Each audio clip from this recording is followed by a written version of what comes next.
Good evening. आज जैसा कि मैंने आपको पहले एक जूम मीटिंग के माध्यम से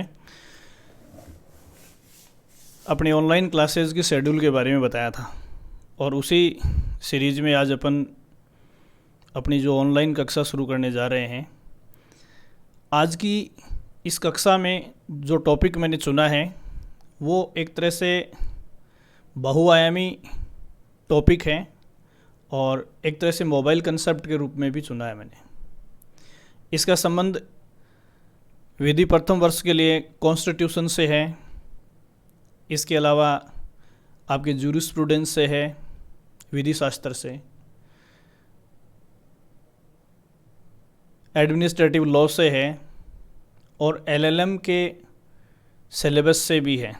इसके अलावा आज की डेट में जो बहुआयामी या कई प्रकार की जो एग्जामिनेशंस लगती हैं वो एक कांस्टेबल से लेकर RAS तक की परीक्षाओं के लिए, RJS के लिए, इन सब के लिए एक महत्वपूर्ण टॉपिक है।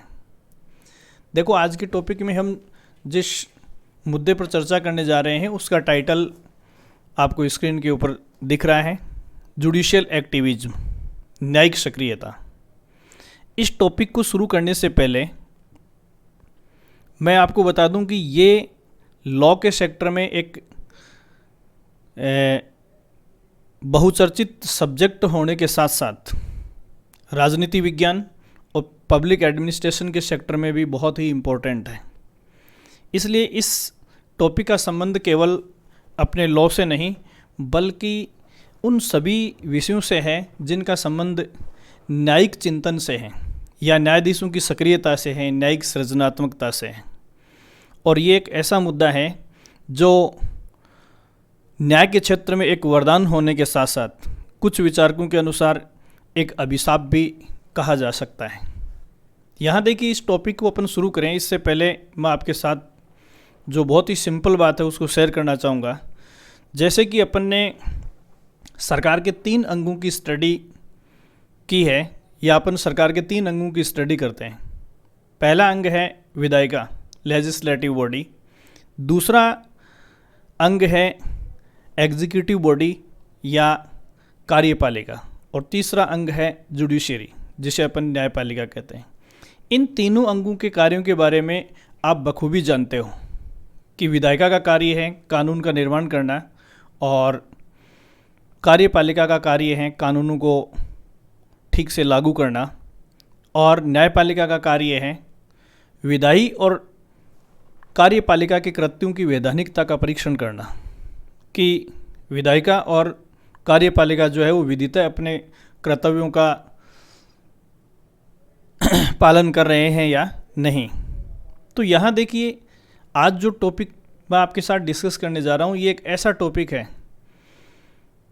जो मुख्यतः इस मुद्दे से संबंधित है कि कभी कभी न्यायपालिका को या न्यायाधीशों को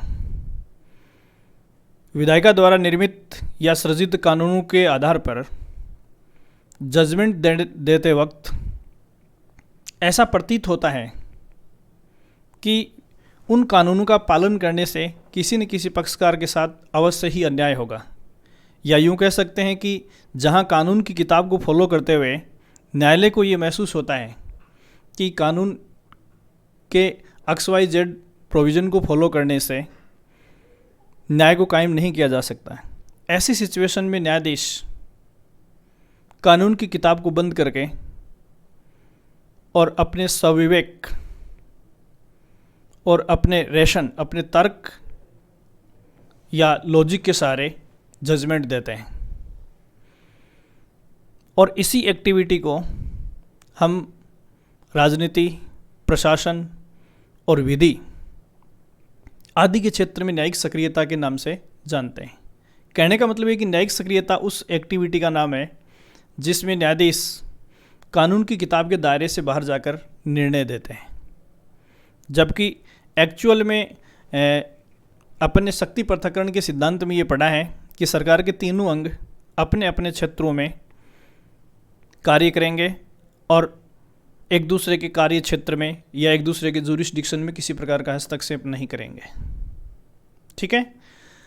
अब यहाँ देखिए, सबसे पहले न्यायिक सक्रियता का जो टाइटल है, इसको कई नामों से संबोधित किया गया है और इनके अपने अपने रीजन हैं, या यूँ कह सकते हैं कि न्यायिक सक्रियता को जो उपमाएं या जो संज्ञाएं दी गई हैं, उन संज्ञाओं के पीछे कारण निहित हैं और अलग अलग थिंकर्स ने ऐसे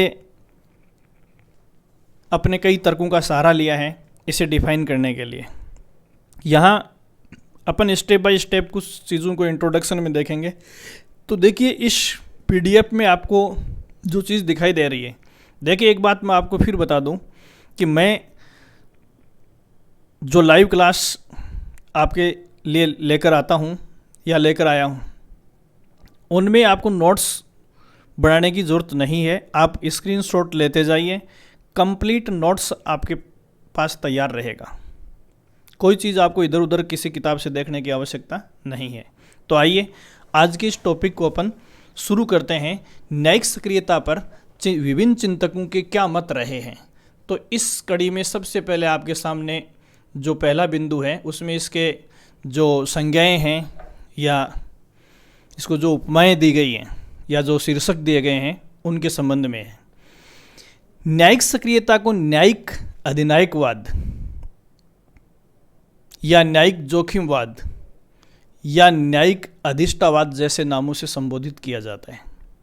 जैसा कि अभी मैंने आपके साथ डिस्कस किया है कि न्यायिक सक्रियता न्यायपालिका का एक ऐसा कदम है, एक ऐसी एक्टिविटी है जिसमें न्यायपालिका द्वारा विधायिका द्वारा प्रतिपादित कानूनों को इग्नोर करते हुए अपने विवेक से और अपने रेशन या लॉजिक के सहारे जजमेंट दिए जाते हैं।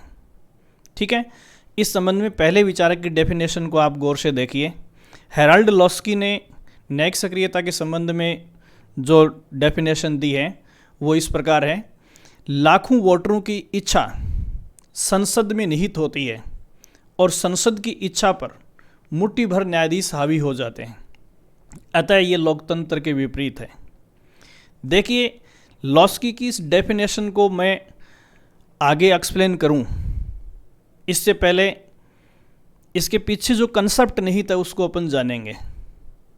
तो देखिए, अमूमन लगभग या अधिकांश डेमोक्रेटिक राष्ट्रों में जो उत्तरदायित्व है या रिस्पॉन्सिबिलिटी है, वो कार्यपालिका या न्यायपालिका पर न डालकर किस पर डाली गई है? विधायिका पर डाली गई है। या यूँ कह सकते हैं कि उत्तरदायित्व का सिद्धांत जो है या लोकतंत्र में रिस्पॉन्सिबिलिटी का जो प्रिंसिपल या डॉक्ट्राइन है, वो मतदाताओं के प्रति किसे रिस्पॉन्सिबल ठहराता है? वो विधायिका को या चुने हुए प्रतिनिधियों को रिस्पॉन्सिबल ठहराता है। या इसको और सिंपल हम यूँ कह सकते हैं कि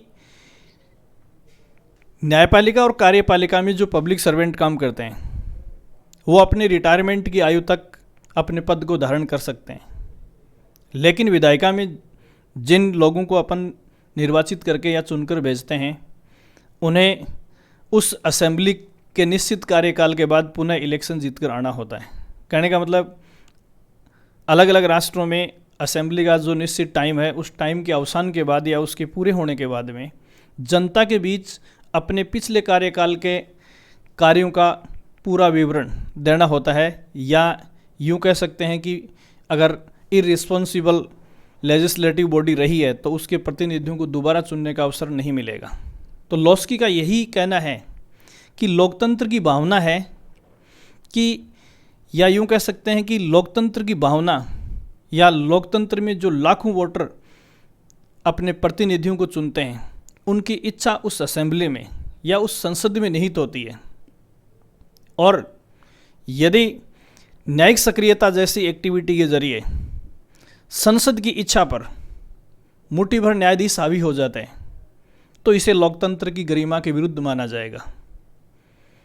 क्योंकि लोकतंत्र की भावना ये मानी जाती है कि जनता द्वारा चुने हुए प्रतिनिधि जनता की ओर से जनता के लिए कानून बनाएंगे और वही कानून जनता के ऊपर लागू होंगे। और न्यायिक सक्रियता जैसे मुद्दे के माध्यम से या न्यायिक सक्रियता की आड़ में जुडिशियल बॉडी संसदीय विधि को इग्नोर करके अपने विवेक या अपने रेशन के आधार पर अगर किसी प्रकार का जजमेंट देते हुए संसद द्वारा पारित विधि को इग्नोर कर रहा है या उसकी अवहेलना कर रही है, तो ये लोकतंत्र की भावना के वास्तव में विपरीत है। ये मानना है हेराल्ड लॉस्की का। सिंपली हम ये कह सकते हैं कि लॉस्की ने न्यायिक सक्रियता को संसदीय या लोकतांत्रिक भावना के विपरीत या विरुद्ध माना है। दूसरी डेफिनेशन आपके सामने जो मैंने रखी है उसको देखिए। विधिशास्त्री पालकीवाला ने न्यायिक सक्रियता की डेफिनेशन इस प्रकार दी है, न्यायिक समीक्षा लोगों की स्वतंत्रता की रक्षा करती है, अतः इंग्लैंड के अलावा अन्य लोकतांत्रिक देशों में बढ़ी है। तो देखिए यहाँ ये न्यायिक समीक्षा शब्द जो है वो न्यायिक सक्रियता के लिए अप्लाई करते हैं और इससे आदमी की जो लिबर्टी है उसको प्रोटेक्शन मिलता है। तो पालकीवाला की डेफिनेशन का जो मूल या सारभूत एलिमेंट है वो ये है कि जुडिशियल एक्टिविज्म जो है वो लोगों की लिबर्टी को प्रोटेक्ट करती है और इंग्लैंड के अलावा अन्य लोकतांत्रिक देशों में भी ये बढ़ी है। इसके अलावा A.M. अहमदी की डेफिनेशन को यदि अपन देखें तो देखिए स्क्रीन के ऊपर, न्यायपालिका सक्रिय है क्योंकि व्यवस्थापिका लकवाग्रस्त व कार्यपालिका भ्रष्ट हो चुकी है। अब देखिए अभी जस्ट पहले अपन ने ये जो डेफिनेशन सबसे पहले देखी है हेराल्ड लॉस्की की, उसमें न्यायिक सक्रियता को अननेसेसरी बताया गया है, जबकि A.M. अहमदी न्यायिक सक्रियता की प्रासंगिकता को साबित करने वाला अपना मत प्रस्तुत कर रहे हैं। और इसकी प्रासंगिकता या इसकी इम्पोर्टेंस कब बढ़ जाती है या जुडिशियल एक्टिविज्म की जो रिलेवेंसी है वो कहाँ अपने को ठीक प्रतीत होती है। तो इसकी डेफिनेशन में देखिए, न्यायपालिका सक्रिय है क्योंकि व्यवस्थापिका लकवाग्रस्त है, वह कार्यपालिका भ्रष्ट हो चुकी है। कहने का मतलब यह है कि उचित विधानों का निर्माण करने में व्यवस्थापिका या लेजिस्लेटिव बॉडी निष्क्रिय या नाकामयाब हो जाती है। ऐसी सिचुएशन में कार्यपालिका के लिए भ्रष्टाचार का मार्ग खुल जाता है। उस सिचुएशन में न्यायपालिका के पास न्यायिक सक्रियता के माध्यम से न्यायिक आयाम को कायम करने के लिए जुडिशियल एक्टिविज्म का सहारा लेने के सिवा कोई विकल्प नहीं बचता है। इसी वजह से विचारक अहमदी ने न्यायिक सक्रियता का पक्ष लिया है। ठीक है, दूसरी जो डेफिनेशन आपके सामने अगली है वो देखिए उपेंद्र बख्शी। ये विधि मूलक सक्रियतावाद है जिसमें न्यायाधीश अग्रगामी व प्रतिगामी रूप से सक्रिय होते हैं। देखिए ये डेफिनेशन उपेंद्र बख्शी की जो डेफिनेशन है वो जुडिशियल एक्टिविज्म को अपने लिए एक नए डायमेंशन से प्रस्तुत की गई है। ये कह रहा है कि जो काम एक्चुअल में विधायिका और कार्यपालिका को करना चाहिए वो काम यदि प्रॉपर्ली नहीं हो पाता है तो ऐसी सिचुएशन में उनकी विफलता का जो कार्य है वो न्यायपालिका को करना पड़ता है। अगली डेफिनेशन आप देखिए, P.N. भगवती व आयंकर ने इसे ये शब्द दिए हैं, जो हमसे न्याय मांगेगा हम उसे देंगे। देखिए जस्टिस P.N. भगवती के बारे में हम सब जानते हैं। Justice P.N. भगवती को भारत में जनहित याचिकाओं और न्यायिक सक्रियता का फाउंडर मानते हैं या father of public interest litigation and judicial activism in India. ये P.N. भगवती के नाम से ही जाना जाता है। इन दोनों ने जो न्यायिक सक्रियता के संबंध में बिल्कुल समराइज कमेंट किया है वो ये है कि जो हमसे न्याय मांगेगा हम उसे देंगे। इसका मतलब ये है कि भले ही विधायिका ने इसके संबंध में किसी प्रकार का विधान पारित किया है या नहीं, या कार्यपालिका इस हेतु अपने दायित्व का निर्वहन कर रही है या नहीं, लेकिन न्यायालय में जो व्यक्ति खड़ा होगा न्याय मांगने के लिए, न्यायालय उसे अवश्य न्याय देगा, भले ही इसके लिए न्यायपालिका को विधायिका और कार्यपालिका के अगेंस्ट जाकर जुडिशियल एक्टिविज्म का सहारा लेना पड़े। ऐसे ही अगली जो डेफिनेशन है वो है नानी पालकी वाला। इन्होंने देखो क्या कहा है, भारत में अधिनायकवाद का जन्म हुआ है। ये देखो नानी पालकी वाला की जो डेफिनेशन है, इससे जो बात अपने सामने उभर कर आती है वो ये है कि भारत में अधिनायकवाद का जन्म हुआ है, डिक्टेटरशिप का जन्म हुआ है। कहने का मतलब है नानी पालकी वाला का ये मानना है कि भारत में जुडिशियल एक्टिविज्म की आड़ में न्यायाधीशों ने जो जजमेंट दिए हैं, उन जजमेंट्स का जो कारण है वो है भारत में अधिनायकवाद। क्योंकि विधायिका और कार्यपालिका जब डिक्टेटरशिप की भूमिका में आ जाती है तो ऐसी सिचुएशन में जनता को न्याय उपलब्ध करवाने की जिम्मेदारी जो है वो न्यायालयों पर आ जाती है। ऐसी सिचुएशन में न्यायालयों के पास जुडिशियल एक्टिविज्म का सहारा लेने के सिवा और कोई विकल्प नहीं होता है। या यूँ कह सकते हैं कि पालकी वाला का ये मानना है कि जिस राष्ट्र की लेजिस्लेटिव बॉडीज़ में और एग्जीक्यूटिव बॉडीज़ में अगर डिक्टेटरशिप देखने को मिलता है तो इस डिक्टेटरशिप को मिटाने के लिए जुडिशियल एक्टिविज्म एक अहम साधन है। ऐसे ही अगली जो डेफिनेशन अपने साथ है एएस आनंद की, इन्होंने ये कहा है कि सक्रियता औचित्यपूर्ण है लेकिन अति उत्साह नहीं।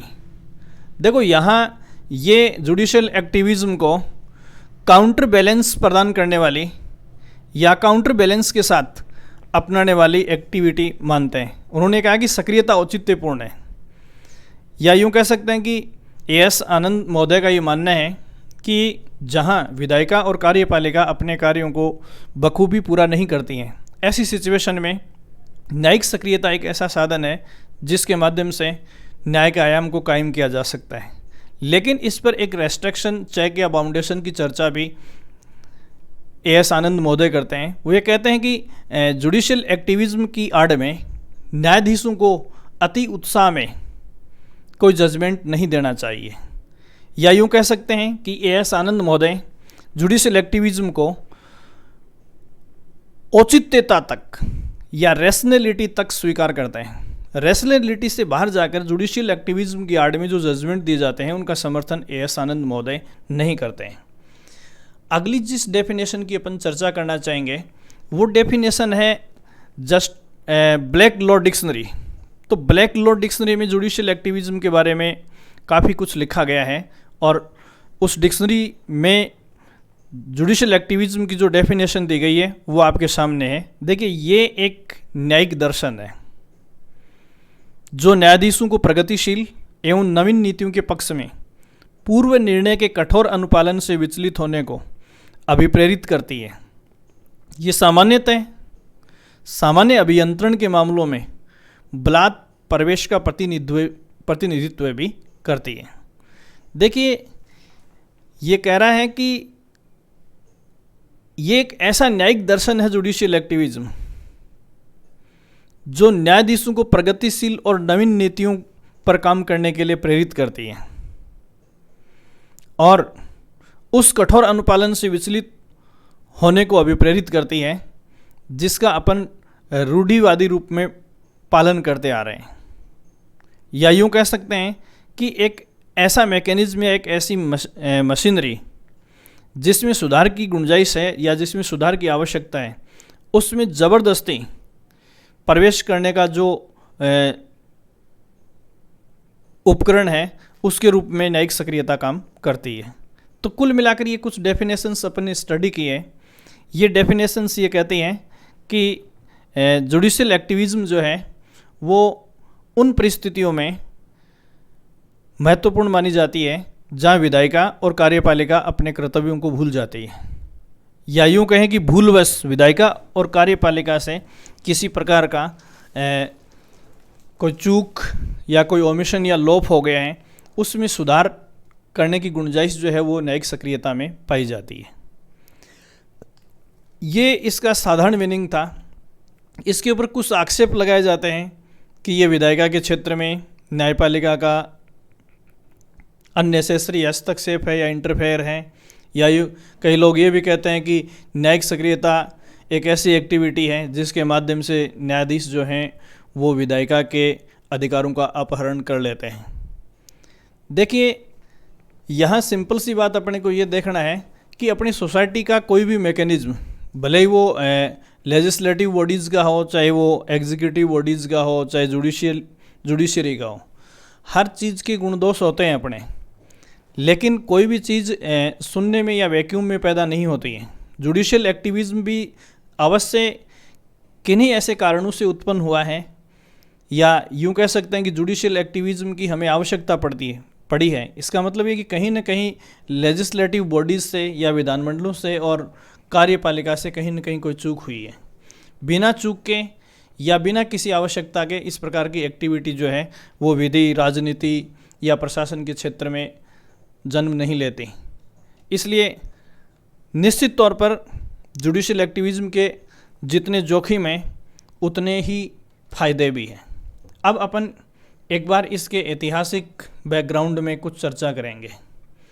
तो देखिए, अगर हिस्टोरिकल बैकग्राउंड की अपन चर्चा करें तो अभी इस स्पीच के स्टार्टिंग में मैंने आपके साथ जो डिस्कस किया था वो ये बात थी कि सरकार के तीनों अंग हैं, उनके बीच शक्तियों का या उनकी एक्टिविटीज़ का डिवाइडेशन है, उसका विभाजन है।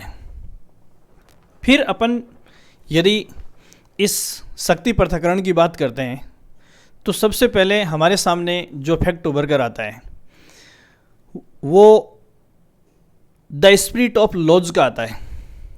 ये फ्रांसीसी दार्शनिक चार्ल्स डी मोंटेस्क्यू की पुस्तक है। तो देखिए, इस पुस्तक के संबंध में जो मुख्य बात हमें इस संबंध में ऐतिहासिक पृष्ठभूमि में जो मिलती है वो ये है कि न्यायपालिका व कार्यपालिका के बीच शक्ति के बंटवारे के संबंध में फ्रांसीसी दार्शनिक चार्ल्स डी मोंटेस्क्यू ने अपनी पुस्तक द स्पिरिट ऑफ लॉज में जो सिद्धांत प्रतिपादित किए वे आधुनिक संविधानों के मूल आधार हैं। देखिए, fundamental milestone for modern constitutions, the spirit of laws में मोंटेस्क्यू ने जिन सिद्धांतों को रचा है उनको माना जाता है। तो यहाँ देखिए, हालांकि ये एक इनिशियल माइलस्टोन है जिस बिंदु से अपन जुडिशियल एक्टिविज्म की ओर आगे बढ़ेंगे, लेकिन इससे पहले अपन एक छोटी सी चर्चा कर लें। पहला सवाल जैसे जनरल नॉलेज के हिसाब से जो आता है कि द स्पिरिट ऑफ लॉज के लेखक कौन है, तो आपको चार्ल्स मोंटेस्क्यू जवाब देना है। या द स्पिरिट ऑफ लॉज जो प्रसिद्ध ग्रंथ है, ऐतिहासिक रचना है, उसमें कौन सी बातें लिखी गई हैं। तो देखो, स्पिरिट ऑफ लॉज का जो मुद्दा है वो है आधुनिक सिद्धांतों, संविधानों के मूल आधार स्वरूप जो सिद्धांत काम करते हैं उन सिद्धांतों के ऊपर, या आधुनिक संविधानों के मूल आधार स्वरूप सिद्धांतों का उल्लेख जो है द स्पिरिट ऑफ लॉज में मोंटेस्क्यू द्वारा किया गया है। या तीसरा सवाल जो हमारे सामने आता है कि न्यायपालिका और कार्यपालिका के बीच शक्ति पृथक्करण की जो चर्चा सर्वप्रथम की गई वो मोंटेस्क्यू द्वारा अपनी पुस्तक द स्पिरिट ऑफ लॉज में की गई। ये 3-4 लैंग्वेज की जो बातें हैं वो कॉम्पिटिटिव एग्जामिनेशंस में अपने से पूछी जाती हैं। अब अगला सवाल हमारे सामने क्रिएट होता है कि स्पिरिट ऑफ लॉज में ऐसा क्या है कि हम इस द स्पिरिट ऑफ लॉज को जुडिशियल एक्टिविज्म के हिस्टोरिकल बैकग्राउंड में सबसे पहले डिस्कस कर रहे हैं।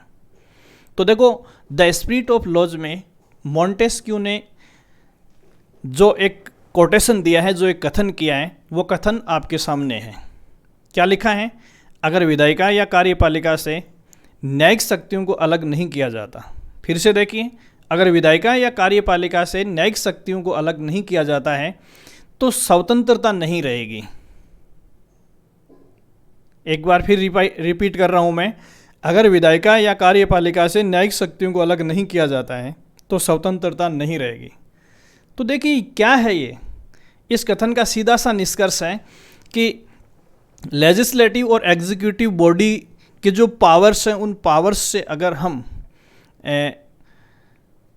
जुडिशियरी को या जुडिशियरी के पावर्स को आइसोलेट या सेपरेट नहीं करेंगे तो ये बात स्वतंत्रता के विरुद्ध होगी, या यूँ कह सकते हैं कि ऐसा न करना मात्र ही स्वतंत्रता का हनन हो सकता है। मोंटेस्क्यू आगे लिखते हैं, अगर इसे विधायिका के साथ संबंध कर दिया जाता है तो व्यक्ति की आत्मा और स्वतंत्रता मनमाने और एकपक्षीय नियंत्रण का शिकार हो जाएगी। देखिए कितनी बढ़िया बात लिखी है। मोंटेस्क्यू ये कहता है कि अगर न्यायपालिका को विधायिका से अलग न करके उससे को रिलेट कर दिया जाता है या उससे जोड़ दिया जाता है, तो व्यक्ति की आत्मा और स्वतंत्रता जो है उनका मनमाने और एकपक्षीय नियंत्रण की शिकार हो जाएगी। कहने का मतलब ये है कि विधायिका जो है वो लोगों की आत्मा और स्वतंत्रता का भक्षण करने वाली हो जाएगी यदि न्यायपालिका को विधायिका के अधीन रखा गया। आगे लिखते हैं, तब विधि निर्माता ही जज बन जाएंगे। देखो अगर हमने जुडिशियरी को लेजिस्लेटिव बॉडी के अंडर कर दिया तो विधि निर्माता ही जज बन जाएंगे। ये पहली बात कही है। ये देखो अगर विधायिका के अधीन न्यायपालिका को कर दिया तो इससे व्यक्ति की आत्मा और स्वतंत्रता का मनमाना और एकपक्षीय शिकार होगा और कानून के निर्माता ही कानून के न्यायाधीश हो जाएंगे। दूसरी बात ये लिखते हैं कि अगर न्यायपालिका को कार्यपालिका के अंडर कर दिया गया, उस संबंध में ये लिखते हैं कि अगर इसे कार्यपालिका के हाथों में सौंप दिया जाता है तो कार्यपालक ही जज हो जाएंगे और वो हिंसात्मक और दमनात्मक व्यवहार करेंगे। और यदि एक ही व्यक्ति या निकाय में ये तीनों शक्तियाँ निहित कर दी तो सब बर्बाद हो जाएगा। तो देखिए यहाँ सेपरेशन और पावर्स के संबंध में मोंटेस्क्यू ने अपनी पुस्तक द स्पिरिट ऑफ लॉज में डिस्कस करते हुए इन तीनों अंगों को अलग अलग शक्तियाँ सौंपने की बात की है। एक दूसरे के क्षेत्र में इनके द्वारा इंटरफेयर करने की बात से नकारा है और विशेष तौर से उन्होंने अपने इस कोटेशन में जिस बात पर बल दिया है कि कम से कम न्यायपालिका को तो विधायिका और कार्यपालिका से पूर्णतया मुक्त रखा जाए। तो यहाँ ये जो कोटेशन अपन ने देखा है वो सीधा सा हम ये कह सकते हैं कि जुडिशियल एक्टिविज्म के लिए पहला हिस्टोरिकल लैंडमार्क है, या यूँ कह सकते हैं कि जुडिशियल एक्टिविज्म की जो हिस्ट्री है उसकी शुरुआत अपन मोंटेस्क्यू की पुस्तक द स्पिरिट ऑफ लॉज से मान सकते हैं। ठीक है, इसके बाद में दूसरी जो चर्चा इस भारत के संबंध में अपन हिस्टोरिकल बैकग्राउंड को लेकर करें तो देखो 1980 तक हाई कोर्ट्स और सुप्रीम कोर्ट अपने देश में दोनों ही सरोकार का नियम देखते थे। देखो सरोकार का नियम देखने का मतलब है कि 1980 तक, या यूँ कह सकते हैं कि अपना कॉन्स्टिट्यूशन लागू होने के बाद 3 दशकों तक अपने हाई कोर्ट्स और सुप्रीम कोर्ट्स ने जो जजमेंट दिए हैं वो श्योर एंड प्योर उसी कानून के आधार पर दिए हैं जो कानून की पुस्तकों में लिखे हुए थे। लेकिन 1980 के बाद में अनुच्छेद 32 व 226 में न्यायिक सक्रियता के कठोर नियमों में शिथिलता लाई गई, जिससे जनहित याचिका न्यायिक सक्रियता का पर्याय बन गई। इसी समय जस्टिस पी.एन. भगवती ने लोक अदालतों की अवधारणा दी। अब जनहित याचिका न्यायिक सक्रियता का पर्याय बन गई। तो देखिए यहाँ इंडियन लीगल हिस्ट्री में या इंडियन जुडिशियल हिस्ट्री में अपन जुडिशियल एक्टिविज्म की जो चर्चा करते हैं उस चर्चा के संबंध में 1980 का जो सेशन है या ये जो 3 दशक बाद की चर्चा अपन कर रहे हैं। हालांकि देखिए अभी अपन ने जो चर्चा की है आर्टिकल 32 और आर्टिकल 226 जो अपने कॉन्स्टिट्यूशन में 26 जनवरी 1950 से ही अस्तित्व में थे, लेकिन अपने जुडिशियरी में इन आर्टिकल्स के अंडर जुडिशियरी को जो पावर दिए गए थे उनका इस्तेमाल करने में अपनी जुडिशियरी को काफ़ी हेजिटेशन हुआ था और बहुत सारे मामले ऐसे आए जिनमें जुडिशियल एक्टिविज्म का सहारा लेना चाहिए था लेकिन अपनी न्यायपालिका द्वारा नहीं लिया गया। अब देखो यहाँ इस बात को मैं दूसरे तरीके से एक्सप्लेन करने की कोशिश कर रहा हूँ। देखिए यहाँ कानून में जो मूलभूत मैक्सिम या सूत्र अपन अध्ययन करते हैं वो आरंभ में ये था कि वही व्यक्ति न्यायालय में जा सकता है जिसके अधिकारों का हनन हुआ है, उससे इतर नहीं। मतलब जिस आदमी के अधिकार प्रभावित हुए हैं या तो वो न्यायालय में पिटीशन ला सकता है या उसकी ओर से उसके जो रिलेटिव हैं वो पिटीशन डाल सकते हैं। लेकिन 1986 में भारत में जनहित याचिकाओं का जो दौर शुरू हुआ, कहने का मतलब जनहित याचिका जो है वो ऐसे लोगों द्वारा, या यूं सिंपली यूं कह सकते हैं कि जनहित याचिका जो है वो किसी के द्वारा भी न्यायालय में दाखिल की जा सकती है, या वो न्यायालय हाईकोर्ट या सुप्रीम कोर्ट द्वारा अपने स्वसंज्ञान से भी शुरू की जा सकती है, या गुमनाम चिट्ठी से भी जो है जनहित याचिका लगाई जा सकती है। तो 1980 के दशक में जनहित याचिकाओं का जो सिलसिला शुरू हुआ उसकी शुरुआत जस्टिस पी.एन. भगवती ने की थी। तो मैं अभी पहले भी चर्चा कर चुका था कि भारत में जुडिशियल एक्टिविज्म, लोक अदालतों की कंसेप्ट या फिर जनहित याचिकाओं का जो फाउंडर है वो जस्टिस पी.एन. भगवती को मानते हैं। इन्होंने जनहित याचिकाओं पर जोर दिया और ये जनहित याचिकाएं ही न्यायिक सक्रियता का पर्याय बन गई। कहने का मतलब है कि भारत में यदि न्यायिक सक्रियताओं की अपन चर्चा करें तो ये जुडिशियल एक्टिविज्म के माध्यम से निकल कर आई है। जुडिशियल एक्टिविज्म जो है वो न्यायिक सक्रियता जनहित याचिकाओं के माध्यम से निकल कर आई है। तो भारत में पहले जनहित याचिकाओं को स्वीकार किया गया, तो न्यायिक सक्रियता के क्षेत्र में इंडियन जुडिशरी के इतिहास में पहला लैंडमार्क है। फिर अपन इस हिस्टोरिकल फैक्ट पर अगली जो बात की चर्चा करते हैं वो चर्चा देखिए, इसमें अपने कॉन्स्टिट्यूशन के संबंध में तीसरा बिंदु जो लिखा गया है, भारतीय संविधान निर्माताओं ने हमारे देश में विधि सम्मत शासन के 3 ध्रुव बनाए तथा तीनों एक दूसरे के क्षेत्राधिकार अतिक्रमण की प्रवृत्ति रखते हैं। देखिए, इंडियन कॉन्स्टिट्यूशन में सरकार के जिन 3 पॉल्स या जिन 3 अंगों की चर्चा की गई है उनमें हमने मॉन्टेस्क्यू के द स्पिरिट ऑफ लॉज में शक्ति पृथक्करण का जो सिद्धांत प्रस्तुत किया है उसको प्योरली फॉलो नहीं किया है, और हमारे कॉन्स्टिट्यूशन में या अपने संविधान निर्माताओं ने इन तीनों अंगों की शक्तियों का इस प्रकार उल्लेख कर दिया कि इनकी शक्तियां जो है वो एक दूसरे के जुरिस्डिक्शन में हस्तक्षेप करने वाली हैं, या यूं कह सकते हैं कि ये एक दूसरे की शक्तियों का इस्तेमाल करने की सिचुएशन में है। संसद ने जब भी सामाजिक आर्थिक बदलाव संबंधी कानून पास किए तभी न्यायपालिका ने इसमें हस्तक्षेप किया है तथा न्यायपालिका का रुख हमेशा से संसद का प्रतिगामी रहा है। लेकिन जब भी विधायिका व कार्यपालिका द्वारा नागरिक आज़ादी व मानवाधिकारों पर चोट हुई है तब नागरिकों के हक में मजबूती से रही है। ये देखिए, ये बात अगर इंडियन कॉन्स्टिट्यूशनल डेवलपमेंट मार्च को विशेष तौर से अपन सुप्रीम कोर्ट के केस लॉज के माध्यम से स्टडी करें तो हमें अमूमन बहुत सारे मामले ऐसे मिलेंगे कि भारतीय न्यायपालिका है जो शुरू से ही पार्लियामेंट्री एक्टिविटीज़ को काउंटर कर रही है,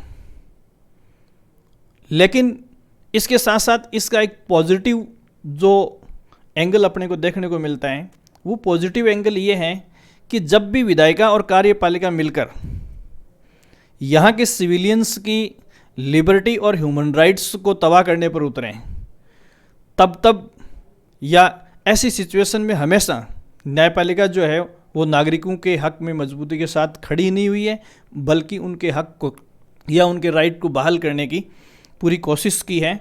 और बहुत सारे मामले ऐसे हैं जिनमें PIL या जुडिशियल एक्टिविज्म के माध्यम से यहाँ काफ़ी कुछ मानवाधिकारों की दिशा में हुआ है। फिर चाहे मामला वो ओल्गा टेलिस वाद का हो, हुसैन आरा खातून का मामला हो, या और भी बहुत सारे मामले हैं, मेनका गांधी बनाम यूनियन ऑफ इंडिया का मामला है।